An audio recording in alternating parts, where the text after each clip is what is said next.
Kajian kardiovaskuler merupakan salah satu tindakan awal ketika kita eh, bertemu dengan kasus-kasus kardiovaskuler.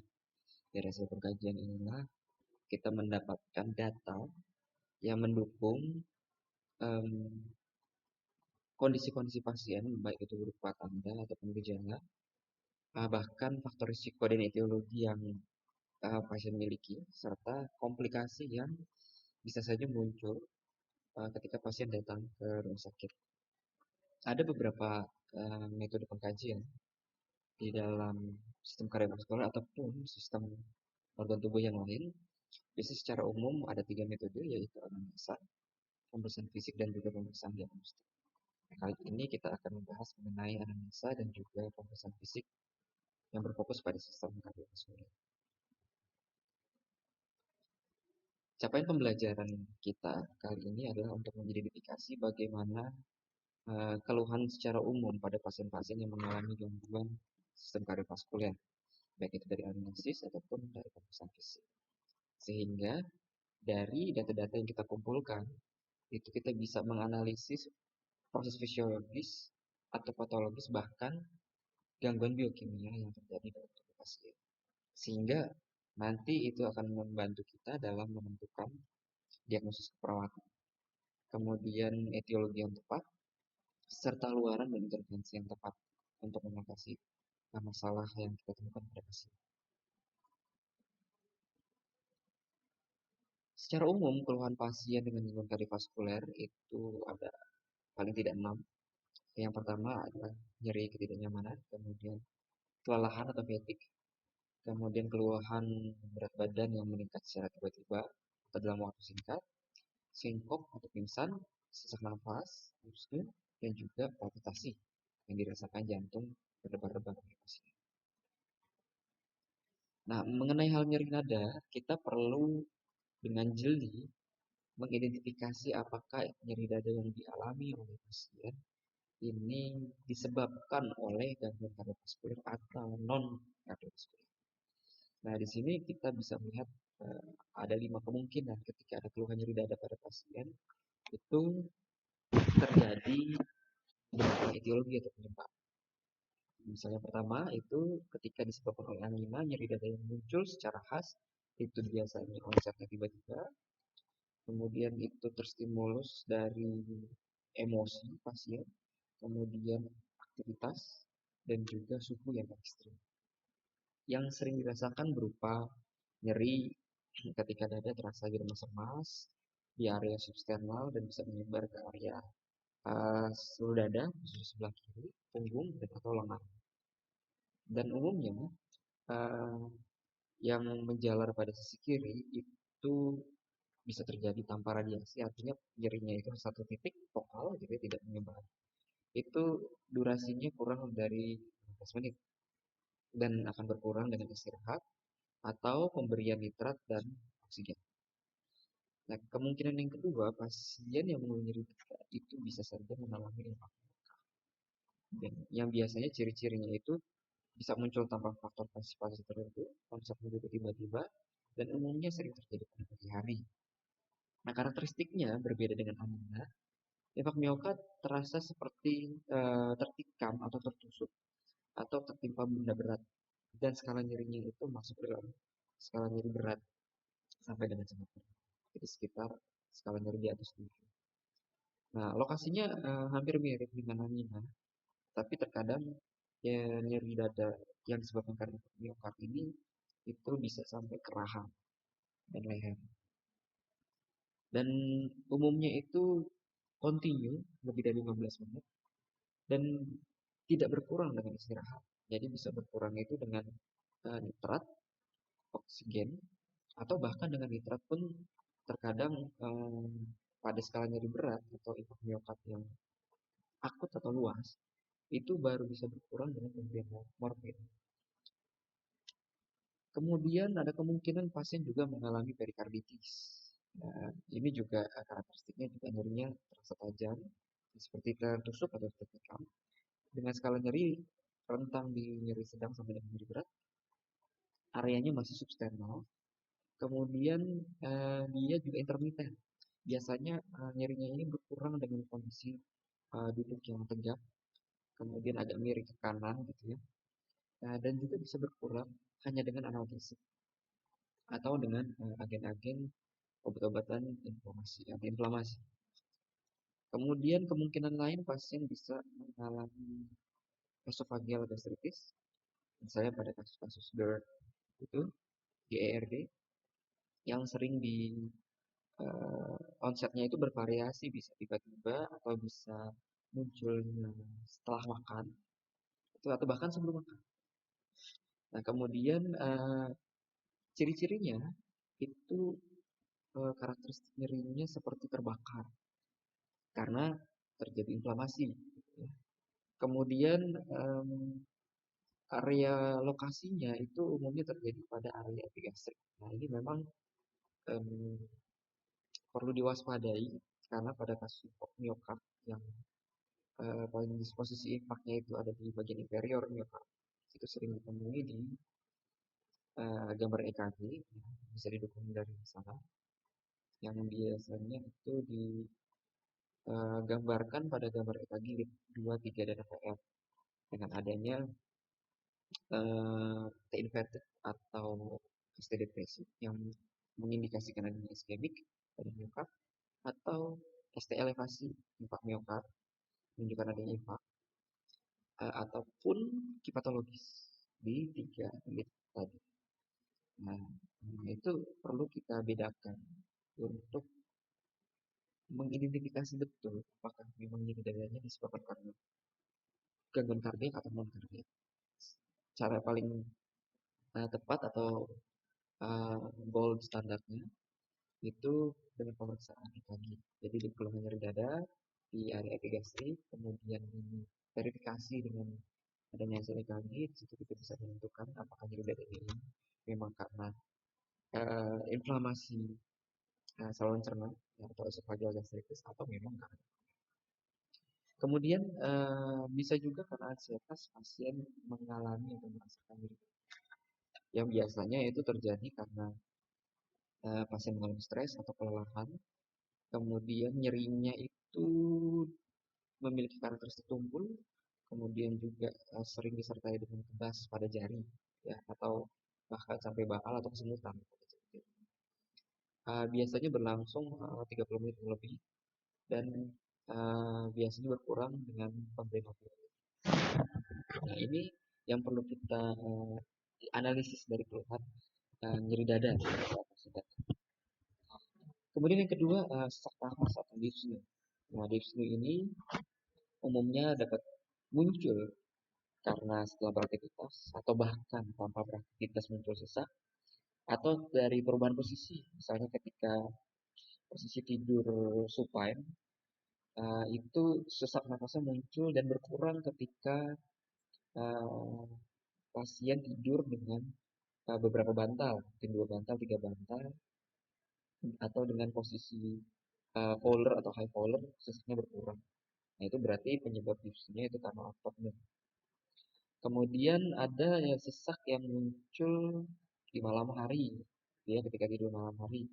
Nah, ini biasanya pada pasien-pasien dengan CHF atau gagal jantung, ini menjadi salah satu tanda gejala khasnya. Kemudian berdasarkan pengkajian fungsional Gordon yang bisa kita dapatkan dari analisis, itu ada beberapa hal yang perlu kita kaji lebih lanjut. Yang pertama dari fungsional persepsi sehat dan manajemen kesehatan, kita dapat melihat atau bertanya mengenai faktor-faktor risiko kardiovaskuler apa yang pasien miliki, yaitu dari riwayat keluarga atau dari riwayat kesehatan atau riwayat perawatan pasien. Nah, ada beberapa faktor risiko penyakit-penyakit kardiovaskuler seperti usia, jenis kelamin, ras, yang merupakan faktor risiko yang tidak dapat dimodifikasi. Namun kita juga bisa mengkaji faktor-faktor risiko yang dapat dimodifikasi seperti diet, ada tidaknya obesitas, gizi, kemudian pola aktivitas, apakah pasien mengalami gaya hidup sedentari yang menjadi salah satu faktor risiko penyakit kardiovaskuler, kemudian juga apakah pasien mengalami gangguan istirahat dan tidur. Nah, itu beberapa yang bisa kita kaji. Nah, ketika pasien menyadari bahwa mereka memiliki itu, apa yang upaya mereka lakukan yang sudah pernah berhasil atau tidak berhasil. Nah, hal ini akan bermanfaat jika nanti kita menyusun rencana edukasi kesehatan, terutama pada saat usia training. Kemudian keluhan-keluhan yang sering muncul dalam 1 bulan terakhir atau 3 bulan terakhir. Perubahan apa yang pasien rasa terjadi dalam hidupnya. Nah, dan bagaimana upaya pasien atau keluarga untuk menangani keluhan-keluhan itu. Sehingga kita bisa melihat apakah pasien melakukan upaya dengan tindakan medis ataupun non medis. Kemudian apakah keluhan tadi itu atau perubahan yang terjadi sampai mengganggu kegiatan sehari-hari atau ADL, activity daily living, dan bagaimana upaya pasien dan keluarga untuk bisa memenuhi ADL mereka. Kemudian kita juga bisa apakah pasien pernah mendapat edukasi mengenai penyakit kardiovaskuler, apakah pasien pernah mendapatkan edukasi mengenai bagaimana cara untuk menangani keluhan pada gejala yang mereka alami, atau edukasi mengenai bagaimana cara pasien memenuhi ADL mereka masing-masing. Nah, kita juga perlu mendasari pengkajian kita dengan pengetahuan atau analisis fisiologis yang kita ketahui bersama secara umum bahwa di dalam kardiovaskuler itu berfungsi untuk mempertahankan perfusi dengan cara mempertahankan tekanan di dalam darah. Oleh karena itu, ada satu rumus yang bisa jadi pegangan kita dalam melakukan analisis kasus pasien dengan gangguan kardiovaskuler ataupun nanti dalam melakukan pendekatan diagnosis, penetapan luaran serta membuat perencanaan keperawatan. Ada 2 rumus. Rumus yang pertama adalah MAP, mean arterial pressure, itu sama dengan cardiac output CO dikali dengan SVR atau systemic vascular resistance atau tekanan perifer. Dan cardiac output atau curah jantung itu dipengaruhi oleh heart rate, denyut jantung, dan juga stroke volume atau volume sekuncup. Nah, kedua rumus ini akan memandu kita untuk menganalisis proses patologis apa yang terjadi pada jantung pasien. Nah, ini yang juga menjadi dasar kita melakukan pengkajian baik itu analisis ataupun pemeriksaan fisik. Karena pengkajian itu ibarat kita mengumpulkan kepingan puzzle data yang bisa membantu kita untuk melakukan proses berpikir kritis, kemudian penalaran klinis sehingga kita bisa mengambil sebuah keputusan klinis atau clinical judgment gitu ya. Sehingga setiap keputusan yang kita ambil untuk menegakkan diagnosis, menetapkan luaran, untuk membuat perencanaan intervensi apa yang tepat, itu perlu melalui 3 proses tadi, berpikir kritis, penalaran klinis, dan juga pengambilan keputusan. Kemudian pola fungsional yang kedua dapat kita kaji adalah pola nutrisi dan metabolik.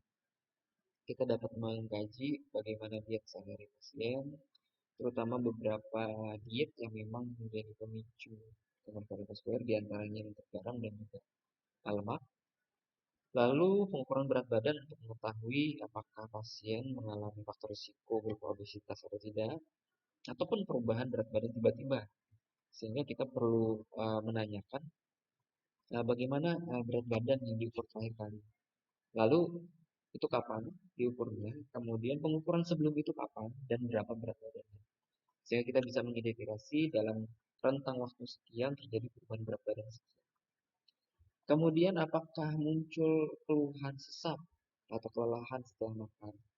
Nah, ini umumnya pada pasien-pasien kardiovaskuler seperti gagal jantung kongestif karena ketidakmampuan jantung memenuhi perfusi jaringan, maka pasien sering mengalami kekurangan energi.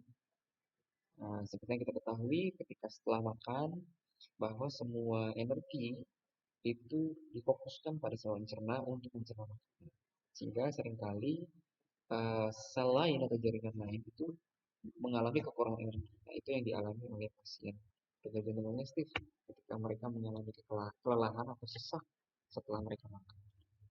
Lalu kita juga dapat mengkaji bagaimana intake cairan sehari-hari pasien.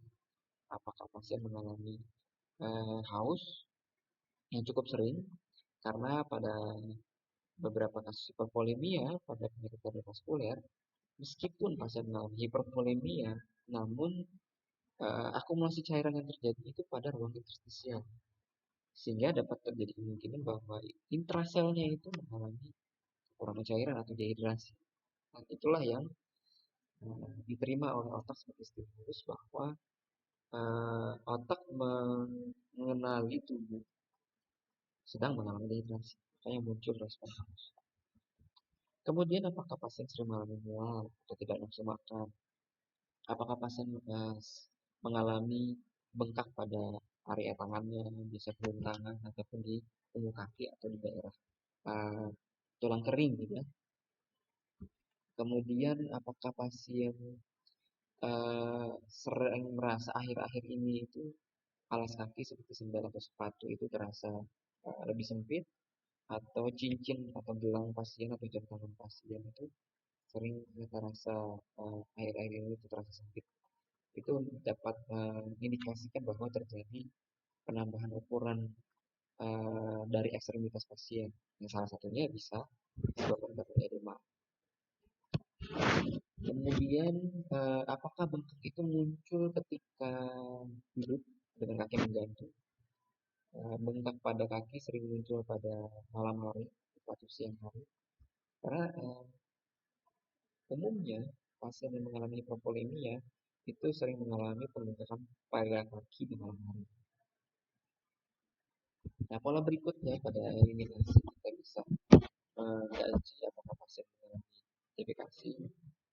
Kalau iya, normal atau tidak.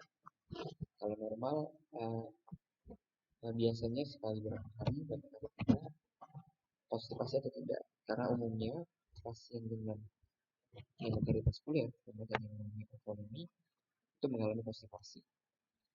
Kemudian ada perubahan frekuensi berkemih atau tidak. Apakah sering terbangun di malam hari ketika tidur malam, terbangun untuk berkemih? Apakah pasien mengkonsumsi obat-obatan yang mengakibatkan seringnya berkemih? Itu salah satu mengindikasi jika pasien tidak tahu obat-obatan yang dia konsumsi dari terapinya selama ini. Kita bisa mengidentifikasi dari pertanyaan ini. Jika pasien mengatakan setelah pasien minum obat A atau selama pasien minum obat A, pasien sering mengalami berkemih, terutama malam hari misalnya. Berarti itu mengindikasikan bahwa medikasi yang pasien konsumsi itu merupakan golongan biru. Pola aktivitas latihan kita juga bisa mengkaji apakah aktivitas sehari-hari yang pasien lakukan, entah itu bekerja ataupun keseharian di rumah itu masih terasa nyaman atau tidak.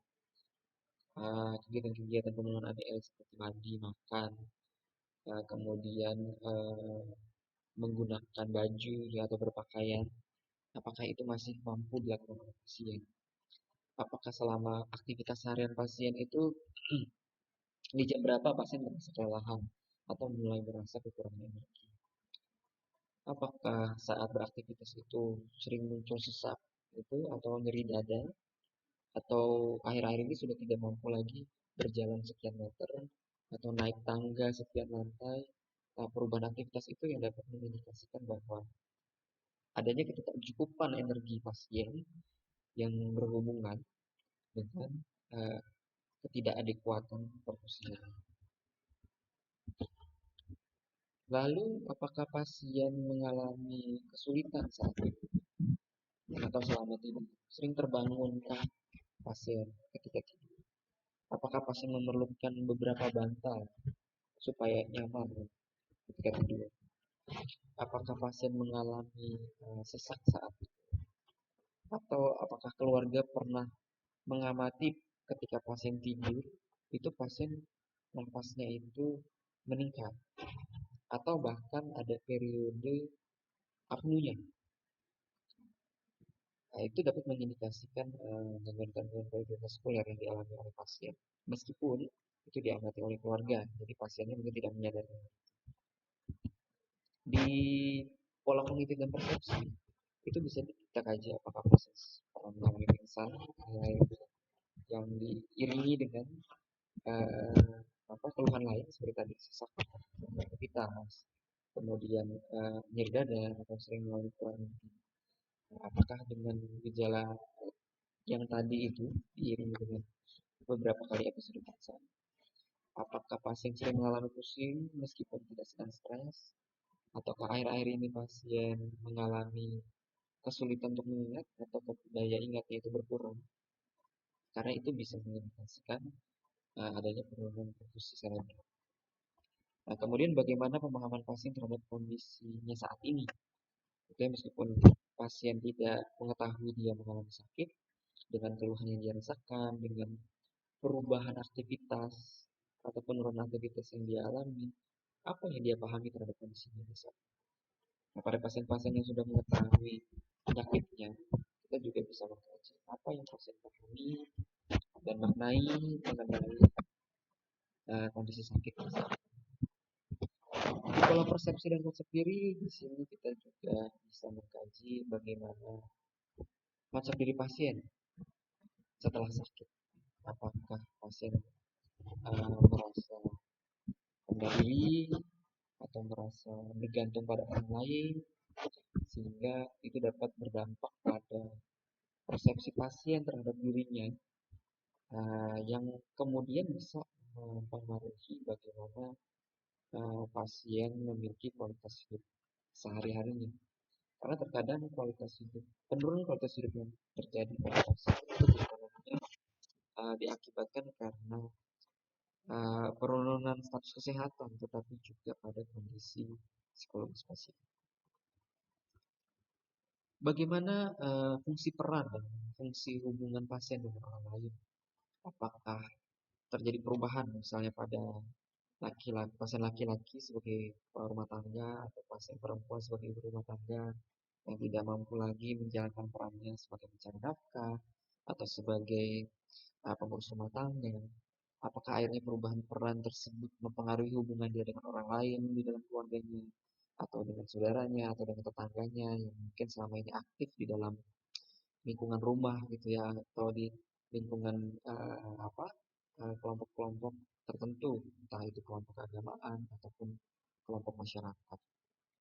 Kemudian kita juga bisa mengkaji selama ini pasien tinggal dengan siapa, sehingga kita bisa merencanakan discharge planning bukan hanya bagi pasien tetapi juga orang-orang terdekat pasien yang dapat menjadi caregiver bagi pasien. Kemudian juga kita dapat mengkaji siapa orang terdekat pasien yang menjadi support system atau sistem pendukung pasien yang bisa memotivasi pasien dalam proses pemeliharaan kesehatannya, dalam kepatuhan dietnya, kepatuhan pengobatannya dan juga perawatan.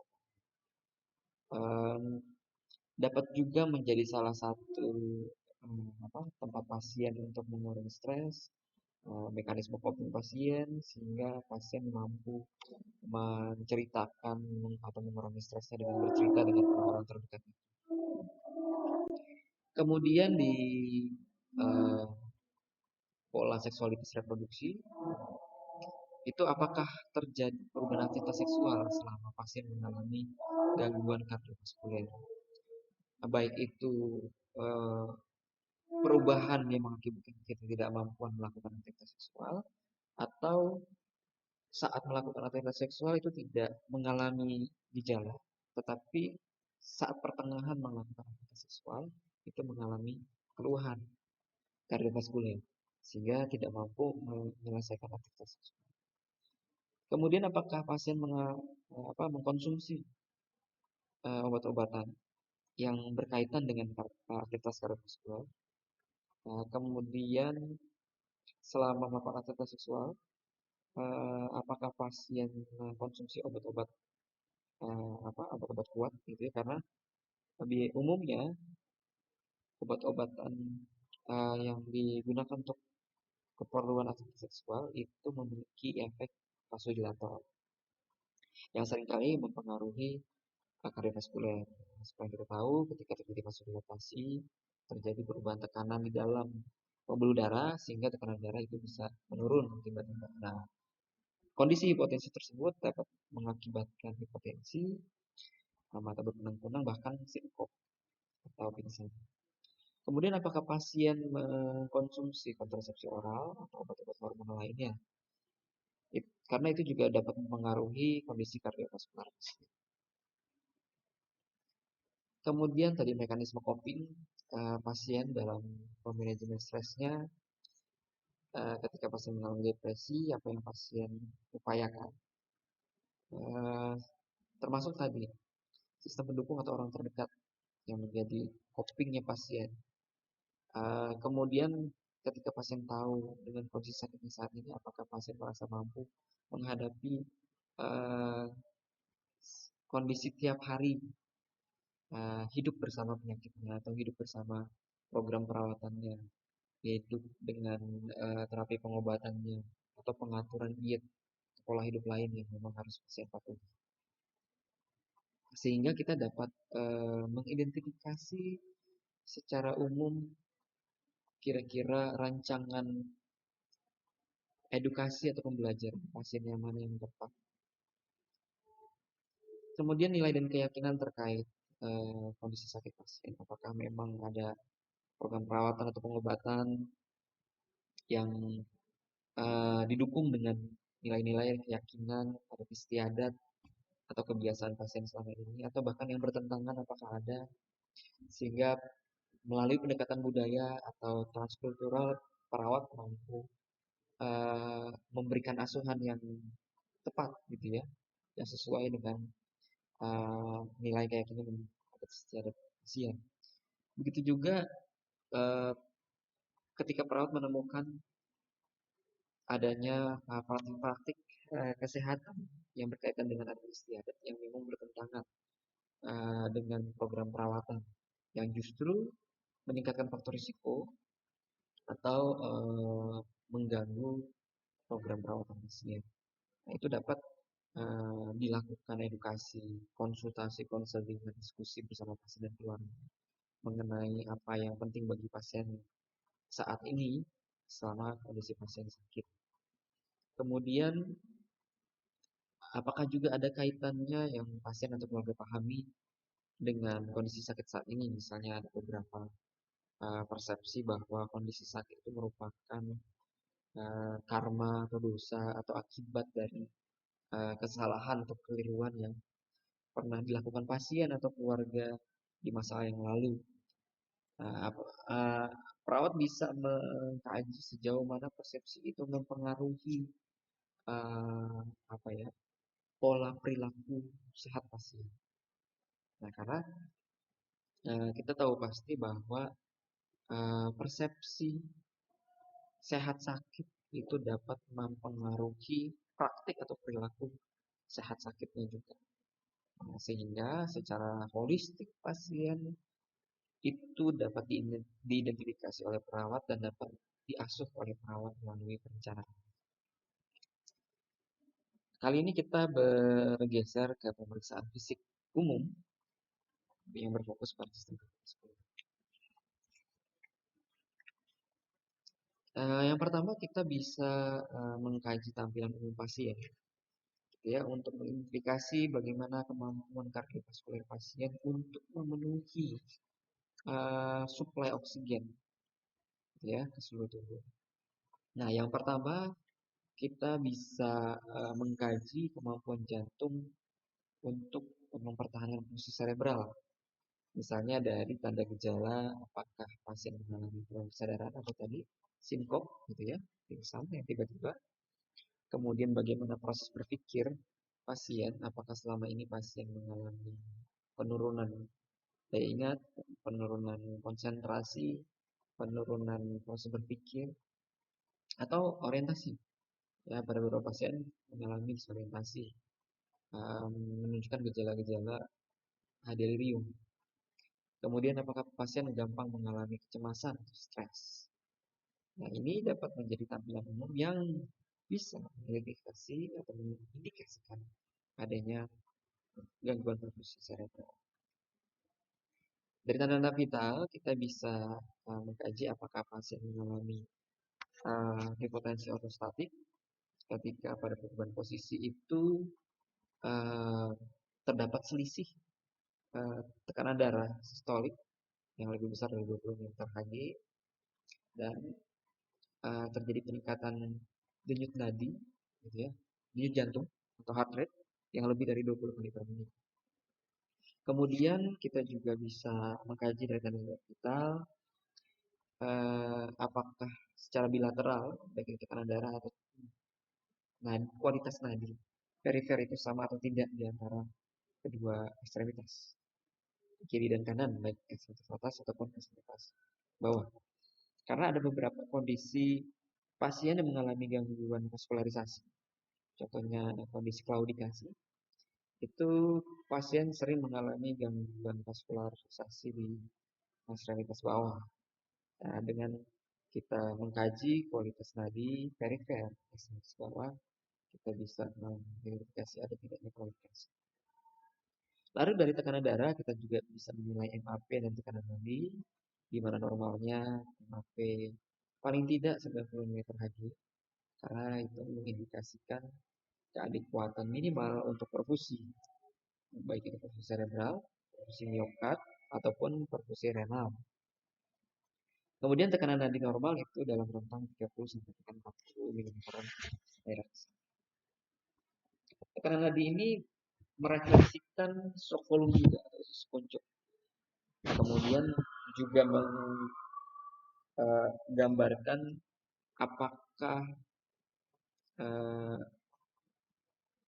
kualitas ejeksinya atau pompa jantungnya atau kontraktilitasnya itu baik atau tidak. Sekaligus dapat menggambarkan tahanan sistemik atau resistensi sistemik dari vaskuler.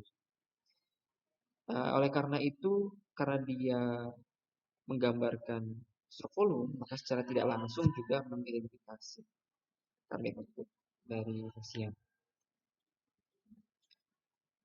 Di perifer, kita bisa menginspeksi bagaimana warna kulit pasien untuk menilai kecukupan perfusi, kemudian CRT atau capillary refill time, di mana normalnya itu kurang sama dengan 2 detik. Kemudian distribusi rambut, pola vena yang terlihat apakah venanya mengalami varises atau tidak. Kemudian pada ekstremitas kita juga bisa mengidentifikasi apakah pasien mengalami edema, kemudian ada clumping finger, kemudian adanya ulcer atau ulkus karena disebabkan stasis vena, gitu ya. Kemudian kita juga bisa mengkaji tekanan vena jugularis ya, atau JVP. Selain itu kita juga bisa mengkaji refleks atau reflux dari hepatojugularis serta ada tidaknya elevation failure dan dependent rubor. Elevation failure ini akan dinilai positif ketika kaki pasien itu dinaikkan setinggi 60 derajat. Jadi kita amati selama 60 detik apakah terjadi kepucatan ketika kaki pasien diangkat. Jika pucat berarti elevation failure-nya positif. Kemudian untuk mengkaji dependent rubor itu pasien diposisikan duduk, nah, bisa di samping bed dengan kaki menjuntai ke bawah. Nah, kita lihat apakah kemudian kaki pasien mengalami kemerahan. Nah, jika kemerahan berarti dependent rubornya. Kemudian dari palpasi kita bisa meraba suhu ekstremitas pasien, kelembapan kulitnya, turgor kulitnya. Kemudian kita bisa mengkaji kualitas dari pulsasinya secara bilateral, baik itu kualitas nadi, kekuatan nadi, irama dan juga frekuensi nadinya. Lalu kita bisa mengkaji juga pitting edema, kemudian dari vaskuler kita bisa meraba apakah vaskulernya itu lunak atau rigid, kaku atau keras gitu ya, ataukah di sepanjang arteri atau vena terdapat tonjolan di area tertentu. Kemudian apakah di nadinya itu teraba adanya vibrasi gitu ya, atau getaran yang dapat mengindikasikan adanya shrill ataupun bruit gitu ya. Nah, itu bisa nanti kita klarifikasi dengan pemeriksaan auskultasi. Kemudian inequalitas nadi 0 sampai dengan 4 bisa kita nilai dengan kategori ini.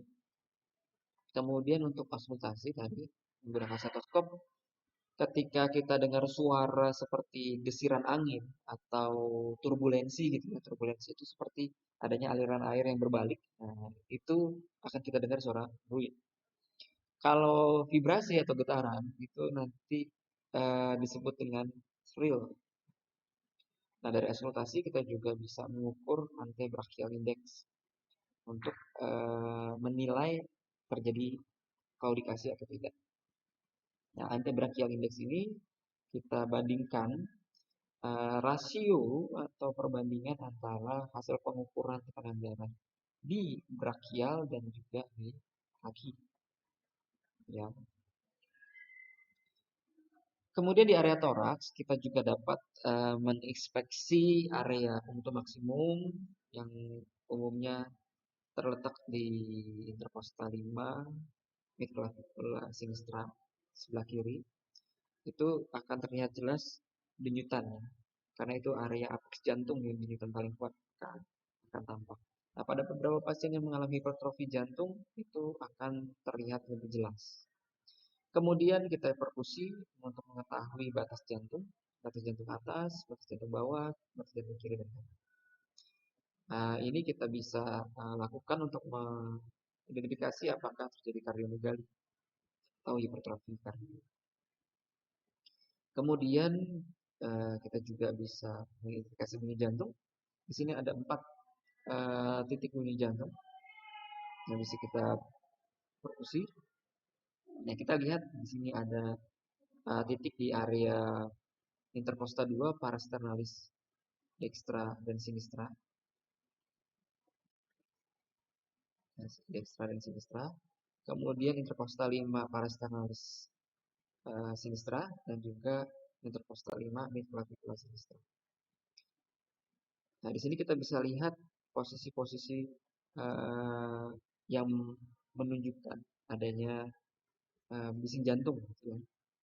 Di mana pada area titik pertama ini mendeskripsikan atau menggambarkan penutupan katup aorta. Ya, ini penutupan katup pulmonal, ini katup trikuspid, dan ini katup mitral atau discipitaris. Nah, bising jantung umumnya itu ada 2, yaitu S1 dan S2, sound 1 dan sound 2. Itu yang fisiologis.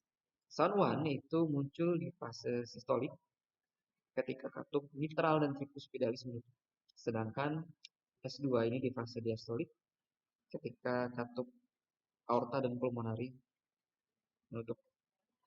Nah, bunyi jantung yang abnormal itu bunyi S3 dan S4. Di sini kita bisa melihat di gambar A ada munculnya bunyi S3. Dia muncul setelah S2. Artinya S3 ini muncul di fase diastolik. Jadi kalau bunyi jantung luk-duk berarti duknya 2 kali. Sedangkan kalau S4 di gambar B ini muncul sebelum S1. Artinya duk yang pertama. Jadi duk akan terdengar 2 kali. Duk yang pertama itulah bunyi S4 yang muncul di fase sistolik. Nah, bunyi S1 dan S3 ini sering disebut sebagai bunyi galop yang dikenal dengan bunyi tapak kuda gitu ya. Nah, galop ini seperti pada diagram ini itu bisa muncul di fase sistolik ataupun diastolik. Sehingga bunyi S3 itu sering disebut dengan galop diastolik dan bunyi S4 disebut dengan galop sistolik. Nah, selain bunyi galop, ada muncul juga bunyi murmur, yaitu bunyi shrill gitu ya, atau getaran yang mengindikasikan adanya penutupan katup yang tidak sempurna sehingga menyebabkan katupnya itu bergetar. Nah, murmur ini dapat muncul di fase diastolik atau sistolik, tergantung pada hasil auskultasi. Munculnya itu apakah bersamaan dengan fase 2 atau fase 1. Itu yang nanti menentukan apakah murmurnya itu murmur sistolik ataupun murmur diastolik. Nah, ini ada beberapa contoh murmur gitu ya, yang bisa muncul, dapat dibaca dan dipelajari di sini. Murmurnya itu disebabkan pada apa dan biasanya muncul pada kondisi-kondisi pasien yang seperti itu. Oke, ini adalah dua kasus yang dapat dilatih untuk melatih analisis dari hasil pengkajian. Yang perlu Anda lakukan sebagai latihan adalah identifikasi anamnesis atau pemeriksaan fisik yang perlu Anda lakukan sebagai tambahan dari data ini. Dan tentukan rasionalnya, mengapa hal tersebut perlu dikaji. Kemudian kira-kira dari hasil pengkajian tersebut pada dua pasien ini, itu temuan apa yang mungkin dapat didapati oleh Anda. Baik itu dari anamnesis ataupun dari hasil pemeriksaan fisik. Dan kira-kira apa interpretasi dari temuan yang muncul tersebut. Selamat berlatih. Dan ini akan menjadi modal untuk kita berlanjut ke topik berikutnya ketika sudah masuk ke dalam beberapa kasus penyakit di kardiovaskular. Selamat belajar, tetap semangat, salam sehat, dan jangan lelah untuk berlatih dan belajar. Terima kasih.